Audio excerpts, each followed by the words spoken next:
бәріміздің қызық қалғалы емес қой. Қазақтың сөзі болмысымызды құратын, ақпараттар әлемінің ұрпағына жібертіп отыратын, ғұндарымыздың әлемнің санына байланысты. 46 әріптен тұру керек. 46 әріптен тұру керек. Сол уақытта қазақтың сөзі құдіретке айналады. Сол уақытта оның бойында құт ағып тұрады. Сол уақытта сол құтты мөлшерін бөлшектеп отырып, қуат көмектесіп отыру керек. Осының заңдылықтарын білмей қазір бізде өтірікті соғатындар пайда болды.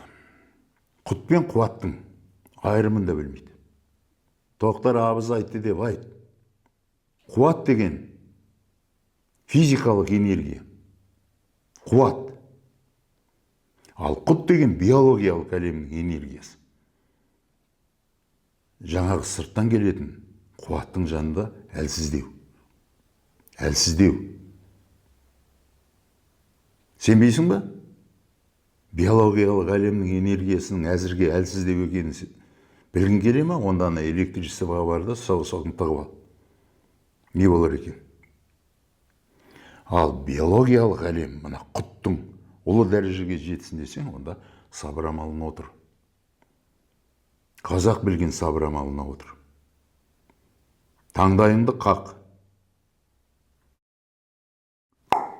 деп, то деген дыбыс шығады. Бастадым деп, мен болмысында тұрған құтты орнынан қозғаймын деп.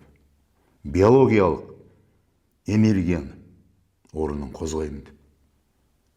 Онымен қоса өзінің қасиетін жоғарылатам деп. Сол уақытта сенің болмысыңды жасап тұрған аруақ та іске кіріседі. Оған дейін сенің болмысыңда болып жатқан кейбір процестерді басқарады да жүреді. Қара жұмысшы сияқты. Яғни қуатың да құтың да материалын сат екен.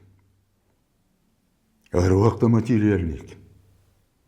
Сондықтан қазақтың жар дүниені таңдап алған. Материалын әлем.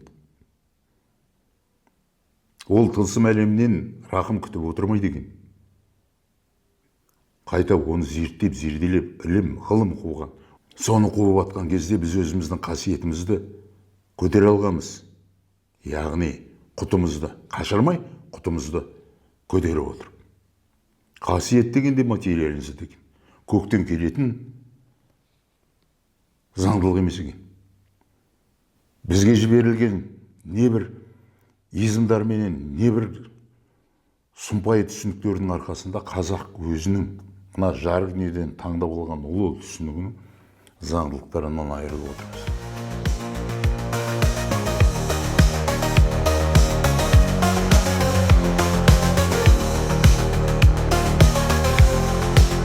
Ол тәңірлік құдай аруақты өмір